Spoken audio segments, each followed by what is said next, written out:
The Department of Labor is raising the bar for people who are paid salaries. Soon, they'll get an extra bump in their paychecks for working extra hours.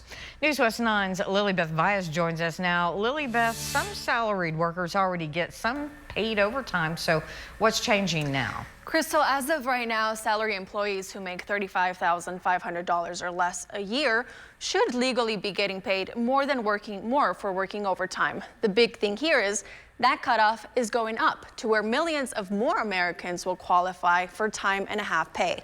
This after the Biden administration gave the plan the stamp of approval last week. Here's a look at the new requirements and when they'll roll out. As of July 1st of this year, companies will have to start paying salary workers making less than $43,000 annually overtime. This rule will sit in place for the rest of the year until January 1st of 2025.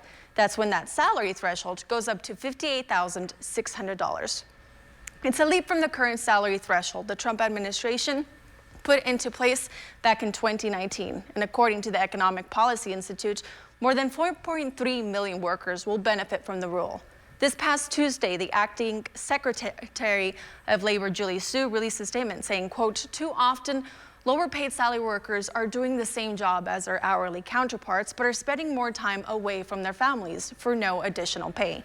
The Associated Press says that new and final rule will have the biggest impact on people who work in retail, food, service, hospitality, and manufacturing, just to name a few. Now, this might sound like a good thing, but some organizations and companies says it will do more harm than good. One Texas organization of caregivers called Time to Care says intellectual and developmental disabilities providers can't raise the price of their services to keep up with the cost. And many IDD providers will be forced to cut down their staff, putting a limit on overtime hours or even converting salaried employees into hourly positions instead.